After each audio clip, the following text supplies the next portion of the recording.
നമസ്കാരം.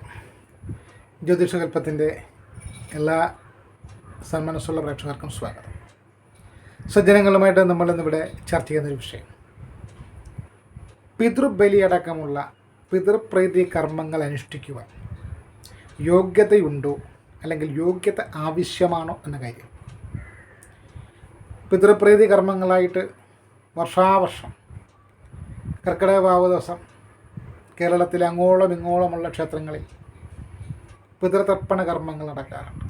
കർക്കിടക വാവ് ദിവസത്തിന് പ്രാധാന്യം കൊടുത്തുകൊണ്ട്. അതുകൂടാതെ മിക്കവാറും മാസങ്ങളിൽ കർത്തവാവ് ദിനങ്ങളിൽ വിവിധ ക്ഷേത്രങ്ങളിൽ പിതൃതർപ്പണ കർമ്മങ്ങൾ നടത്താറുണ്ട്. ജന്മം നൽകിയ മാതാപിതാക്കളോടുള്ള അകമറ്റ സ്നേഹവും അല്ലെങ്കിൽ കടപ്പാടും ഇഷ്ടങ്ങളും എല്ലാം മുൻനിർത്തിക്കൊണ്ട് ഒരു സ്നേഹസ്മരണയായിട്ട് അല്ലെങ്കിൽ തങ്ങൾക്ക് ഉള്ളൊരു കടപ്പാടായിട്ട് ഇഹലോകത്തിൽ അവരെങ്ങനെ ജീവിച്ചാലും പരലോകത്തിലെങ്കിലും അവർ സ്വസുഖം വാഴണമെന്നുള്ള ആഗ്രഹം കൊണ്ട് പിതൃതർപ്പണ കർമ്മങ്ങൾ നടത്തി പോകുന്ന ധാരാളം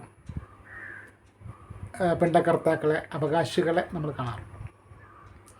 പക്ഷേ ഇതിനൊക്കെ ഈ പിതൃതർപ്പണ വിധിയെക്കുറിച്ച് നമ്മൾ യുക്തിഭദ്രമായിട്ട് ചിന്തിക്കുമ്പം അത് വലിയ പ്രസക്തി ഉണ്ടെന്ന് തോന്നാറില്ല. കാരണം പിതൃതർപ്പണ വിധിയിൽ നമ്മൾ പ്രധാനമായിട്ട് ഉപയോഗിക്കുന്നത് എള്ള് അന്നമാണ്, ചോറ്, എള്ള്.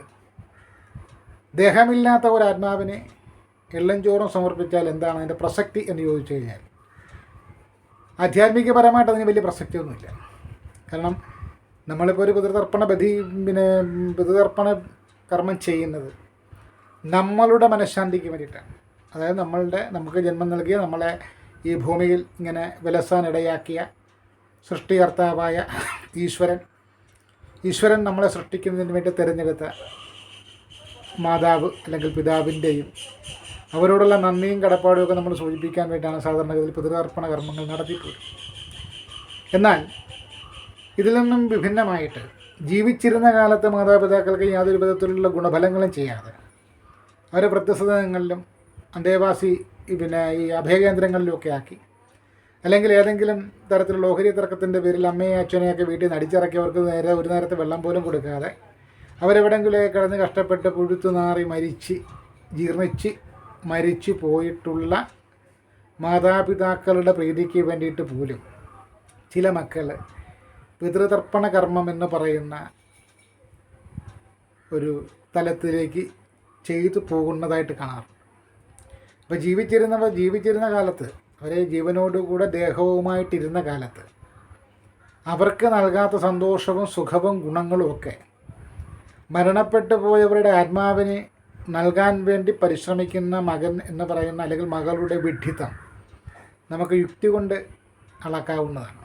വളരെയേറെ പരിഹാസ്യമായൊരവസ്ഥയാണ്.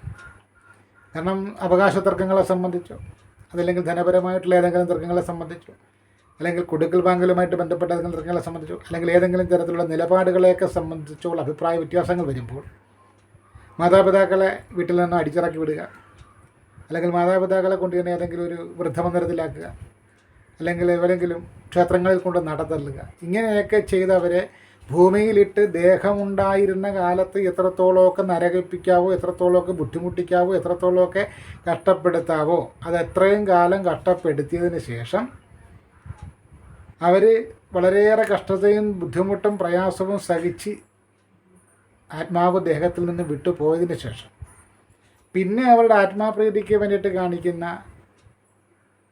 കോമഡി ഷോകൾ ഒരു തരത്തിലും പ്രസക്തമായതല്ല. കാരണം ഇങ്ങനെയുള്ള കാര്യങ്ങളും പിതൃതർപ്പണ കർമ്മങ്ങളൊക്കെ പറയുമ്പോൾ പലരും ഗരുഡപുരാണ നിർദ്ദേശങ്ങളും അഗ്നിപുരാണ നിർദ്ദേശങ്ങളൊക്കെ ചൂണ്ടിക്കാണിക്കാറുണ്ട്. അഗ്നിപുരാണത്തിലാണെങ്കിലും ഗരുഡപുരാണത്തിലാണെങ്കിലും പിതൃതർപ്പണ വിധിയെക്കുറിച്ച് വിശദമായിട്ട് പറയുന്നുണ്ടെന്നുള്ളത് വാസ്തവം തന്നെയാണ്, സത്യമാണ്. പിതൃക്കളുടെ മോക്ഷത്തിന് വേണ്ടിയിട്ട് മക്കൾ ചെയ്യേണ്ടുന്ന അല്ലെ പൂമണ്ണ നരകത്തിൽ നിന്നും അച്ഛനെ ത്രണം ചെയ്യുവാൻ വേണ്ടി മക്കൾ ചെയ്യേണ്ടുന്ന കർമ്മങ്ങളെക്കുറിച്ചൊക്കെ ഗരുഡപുരാണത്തിലും അഗ്നിപുരാണങ്ങളിലും 18 പുരാണങ്ങളിലും അഷ്ടദശ പുരാണങ്ങളിൽ പല ഭാഗങ്ങളിലും പലയിടത്തും പറഞ്ഞു പോകുന്നുണ്ട്. ഇതൊക്കെ പറയുന്നപ്പോൾ, ഈ വിധികളൊക്കെ പറയുമ്പോൾ അതിൽ മനഃപൂർവ്വം ആചാര്യന്മാർ ചേർത്ത് കാണുന്ന ഒരു വാചകമുണ്ട്. അതെന്താണെന്ന് വെച്ചാൽ, ഉത്തമനായ പുത്രൻ ചെയ്യേണ്ടത് അപ്പം ബലിതർപ്പണ കർമ്മം ചെയ്യുന്നതാരായിരിക്കണം? ഉത്തമനായ പുത്രനായിരിക്കണം. ഉത്തമനല്ലാത്തൊരു പുത്രൻ, ഉത്തമൻ എന്നുള്ള പേരിട്ട പുത്രൻ എന്നല്ല അർത്ഥം. ഉത്തമൻ ജീവിച്ചിരുന്ന കാലത്തെ മാതാപിതാക്കളോട് ചെയ്യേണ്ടുന്ന കർമ്മങ്ങൾ നിറവേറ്റിയവനായിരിക്കണം. അല്ലാതെ ജീവിച്ചിരുന്ന കാലത്ത് അവനവൻ്റെ സുഖം മാത്രം നോക്കിപ്പോയി അവൻ്റെ ഭാര്യ അവൻ്റെ മക്കളും അല്ലെങ്കിൽ അവളും അവിടെ ഭർത്താവ് മക്കളും മാത്രം പോയി ഒരു സ്വന്തം നിലയിലൊരു ജീവിതം നയിച്ച് ഈ മാതാപിതാക്കൾക്ക് ഒരു നേരത്തെ വെള്ളം പോലും കൊടുക്കാതെ അവർക്ക് ഒരു തരത്തിലുള്ള ഗുണഫലങ്ങളും ചെയ്യാതെ അവരെ എങ്ങനെയൊക്കെ ദ്രോഹിക്കാവോ അങ്ങനെയൊക്കെ ദ്രോഹിച്ച് അടിച്ചും ഇടിച്ചും പിച്ചിയും മാന്തിയും വീട്ടിൽ നിന്ന് ഇറക്കി വിട്ടും ആഹാരം കൊടുക്കാതെയും ഭക്ഷണം കൊടുക്കാതെയും മരുന്ന് കൊടുക്കാതെയൊക്കെ പീഡിപ്പിച്ച് കൊന്നതിന് ശേഷം, കൊന്ന് എന്ന വാചകം തന്നെ ഉപയോഗിക്കും, അവർക്ക് ഭക്ഷണവും വസ്ത്രവും മരുന്നുകളും എല്ലാം നിഷേധിച്ച് അവരെ എത്രയും വേഗം കാലപുരിക്ക് അയച്ചതിന് ശേഷം നാട്ടുകാരെ ബോധിപ്പിക്കാൻ വേണ്ടിയിട്ട് കർക്കിടകാവ് തോറും അമ്പലങ്ങൾ തോറും നടന്ന് പിതൃതർപ്പണ ബലിയും ശ്രാദ്ധവും നടന്നിട്ട് ഒരു ഫലവും ഇല്ല. അതിലൊന്നും ഒരു കാര്യവുമില്ല. കാരണം മരിച്ചുപോയവർ മരിച്ചുപോയി. ഹൈന്ദവ സനാതന ധർമ്മസംസ്കാരത്തിലെ അഷ്ടദശ പുരാണങ്ങളിൽ നമ്മൾ കണ്ണോടിച്ചാൽ മരിച്ചു പോകുന്നവർ പുനർജന്മമെടുക്കുന്നു എന്നാണ്.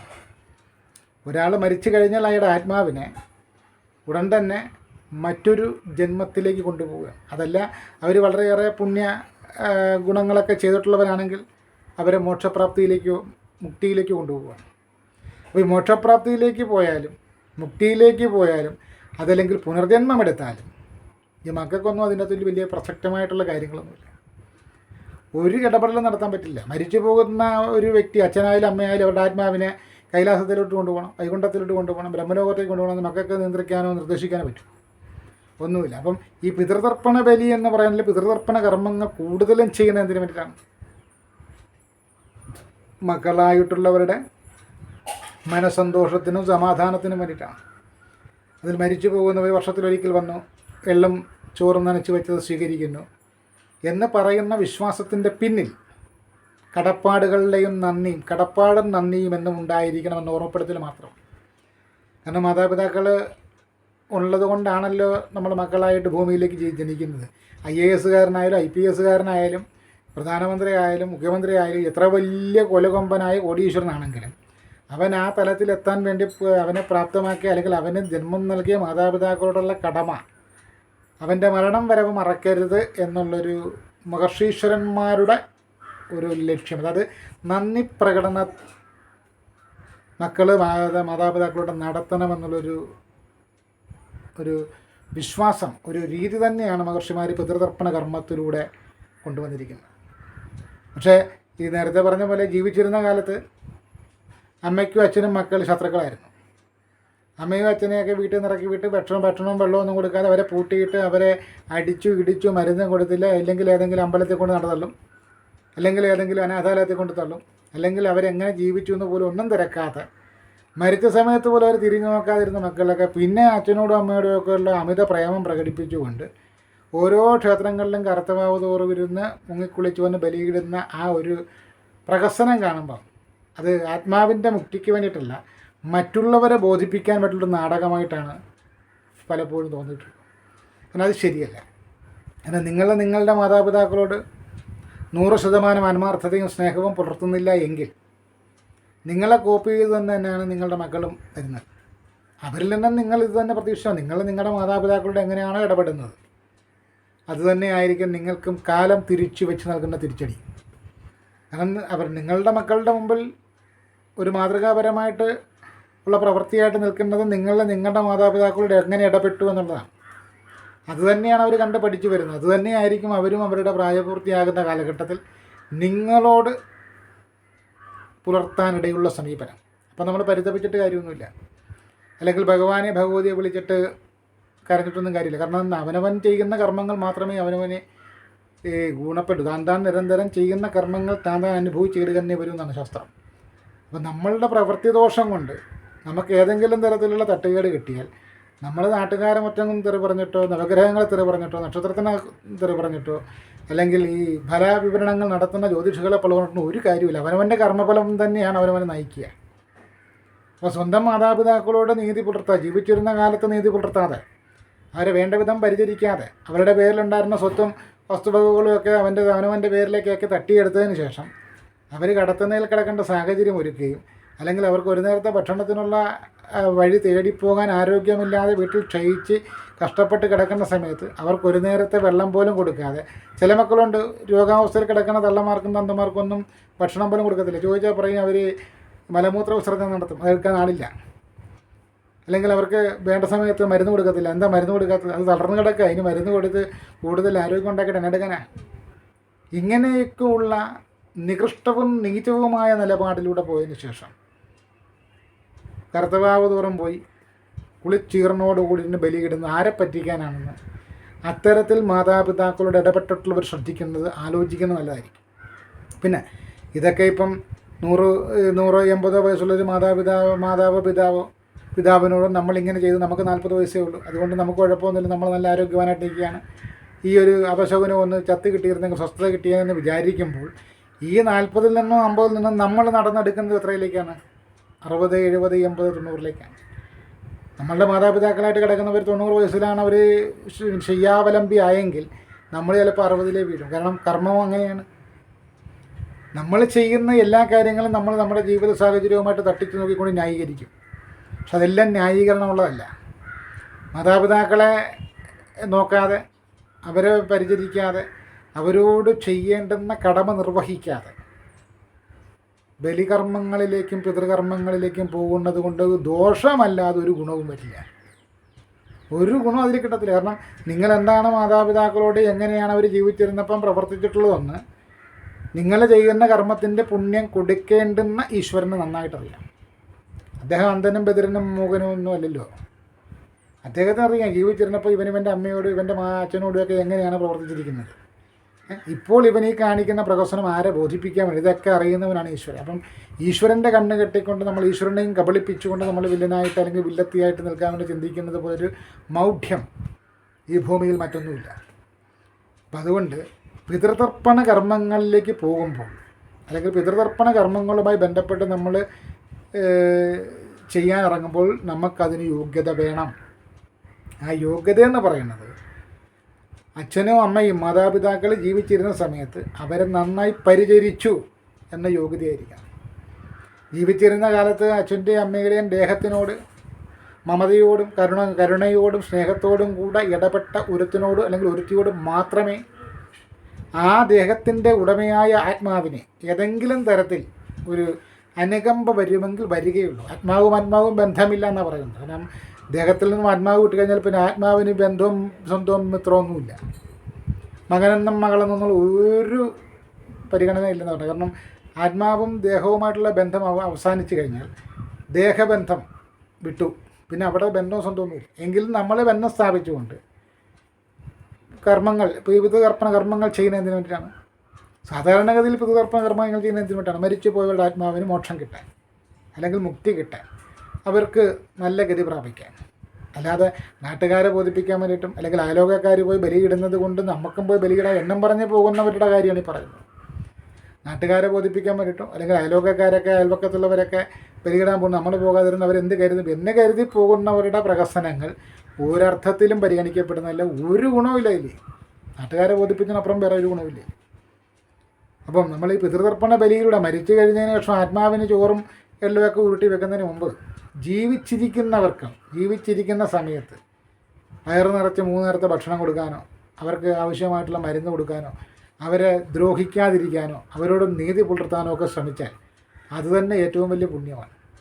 അതല്ലാതെ ജീവിച്ചിരിക്കുന്ന സമയത്ത് ഒരു ശല്യമായിട്ടും ഒരു ഒഴിയാബാധയുമായിട്ടൊക്കെ മാതാപിതാക്കളെ കരുതി അവരെ ശാരീരികമായിട്ടും മാനസികമായിട്ടും പീഡിപ്പിച്ച് അവർക്ക് ഒരു നേരത്തെ വെള്ളം പോലും കൊടുക്കാതിട്ട് വലച്ച് കഷ്ടപ്പെടുത്തി അവർ കുറച്ചു കാലം കൂടെ ജീവിച്ചിരിക്കേണ്ടവരെ ഭക്ഷണവും വെള്ളവും ഒക്കെ നിഷേധിച്ച് അവരെ വളരെ വേഗം കാലപുരിക്ക് അയച്ചതിന് ശേഷം കൃത്രിമ വേഷഭാവങ്ങളോടുകൂടെയുള്ള ദുഃഖപ്രകടനവുമായിട്ട് ബലിത്തറകൾ കയറി ഇറങ്ങിയാൽ ഏറ്റവും വലിയ പണി നിങ്ങൾക്ക് തന്നെയായിരിക്കും കിട്ടുക. കാരണം ബലിയർപ്പിക്കുന്ന കാലൻ അല്ലെങ്കിൽ യമധർമ്മൻ എന്നൊക്കെ പറയുന്ന മൂർത്തികൾക്ക് മഹാവിഷ്ണുവായിട്ട് ബന്ധപ്പെട്ട മൂർത്തികൾക്ക് വേണം. ബലിതർപ്പണം എന്നൊക്കെ പറഞ്ഞാൽ നിസ്സാര കളിയൊന്നുമില്ല. അപ്പോൾ അത്തരം ബലിതർപ്പണ കർമ്മങ്ങളിലൊക്കെ നമ്മൾ പോയിരിക്കുമ്പോൾ ഉത്തമനല്ലാതുള്ളൊരു പുത്രൻ, യാതൊരു വിധത്തിലും ഒരു യോഗ്യതയും ഇല്ലാത്തൊരുത്തൻ പോയി തൻ്റെ മാതാപിതാക്കളെ എങ്ങനെ മരിച്ചു പോകുന്ന പോലും ഒരു ബോധമില്ലാത്തവൻ പോകുന്നുണ്ട്. എല്ലാം പോകുന്ന അങ്ങോട്ട് കുഴച്ച് വെച്ച് ദർഭയും പവിത്രം മോതിരം ആക്കിയിട്ടും അച്ഛനും അമ്മയുടെയും ആത്മാവിന് മോട്ടം കൊടുക്കണമെന്ന് പറഞ്ഞാൽ ഇതൊന്ന് മഹാവിഷ്ണു ഇവൻ്റെ വേലക്കാരനാണ്, അല്ലെങ്കിൽ ദേവന്മാർ ഇവരുടെ വേലക്കാരാണ്, ഒന്നുമല്ല. അപ്പോൾ ചെയ്യുന്ന കർമ്മത്തിൽ ആത്മാർത്ഥത വേണം, ചെയ്യുന്ന പ്രവൃത്തിയിൽ ആത്മാർത്ഥത വേണം. ജീവിച്ചിരിക്കുന്ന മാതാപിതാക്കളോട് നീതി പുലർത്താത്ത ഒരു മകനും പിതൃകർമ്മ വിധി ചെയ്യുവാൻ യോഗ്യനല്ല. ഉത്തമനായ പുത്രനെന്ന് അവന് വിശേഷിപ്പിക്കാൻ പറ്റില്ല, അവൻ അധമൻ തന്നെ. മാതാപിതാക്കളെ നിന്ദിച്ച്, മാതാപിതാക്കളെ അടിച്ചു പുറത്താക്കി, മാതാപിതാക്കളുടെ സ്വത്ത് അപകരിച്ച്, മാതാപിതാക്കളെ തെരുവിൽ തള്ളുന്നവനെ അധമനെന്നല്ലാതെ വേറൊരു വാക്കില്ല, അവൻ ഒരിക്കലും ഉത്തമനാകുന്നില്ല. അപ്പം നമ്മളിലുള്ള അധമത്വത്തെ നീക്കിക്കൊണ്ട് മാതാപിതാക്കളെ വേണ്ട വിധത്തിൽ പരിചരിച്ചുകൊണ്ടും മുന്നോട്ട് പോകുന്നവർക്ക് മാത്രമേ ബലിതർപ്പണ കർമ്മങ്ങളിൽ പങ്കെടുക്കാൻ യോഗ്യതയുള്ളൂ എന്നാണ് ചണ്ഡികാദാസരുടെ വാദം, സത്യ സിദ്ധാന്തം. അതല്ലാതുള്ളവർ ചെയ്യുന്നതെല്ലാം വെറും പ്രഹസനമാകുന്നു എന്നും പറയുന്നുണ്ട്. അപ്പം നമ്മളും ഒരു പ്രഹസനത്തിൻ്റെ ഭാഗമാകാതെ കഴിവതും നമ്മളുടെ മാതാപിതാക്കളെ ചേർത്ത് പിടിച്ചുകൊണ്ട് അവരുടെ മരണസമയം വരെ നമ്മൾ അവർക്കൊരു തുണയായിട്ടും കരുതലായിട്ടുമൊക്കെ നിന്നുകൊണ്ട് പ്രവർത്തിച്ചതിന് ശേഷമാണ് നമ്മൾ അവരുടെ മരണാനന്തരം ബലികർമ്മം അല്ലെങ്കിൽ ബലി തർപ്പണത്തിലേക്കൊക്കെ പോകുന്നതെങ്കിൽ അതൊക്കെ ഏറ്റവും കൂടുതൽ ഗുണഫലങ്ങളുണ്ടാകും, ഏറ്റവും കൂടുതൽ നേട്ടങ്ങൾ. പിതൃപ്രീതിക്ക് പിതൃമോക്ഷമൊക്കെ ആയിട്ട് ബന്ധപ്പെട്ട് നിങ്ങൾക്ക് നിങ്ങളുടെ കുടുംബത്തിനൊക്കെ ഏറ്റവും കൂടുതൽ ഐശ്വര്യങ്ങളുണ്ടാകും. അത് മനസ്സിലാക്കാനുള്ള വിവേകത്തോടും ബുദ്ധിയോടും കൂടെ പോകുക എന്ന് മാത്രമാണ് ഈ വീഡിയോ കൊണ്ട് നമ്മൾ ഉദ്ദേശിച്ചത്.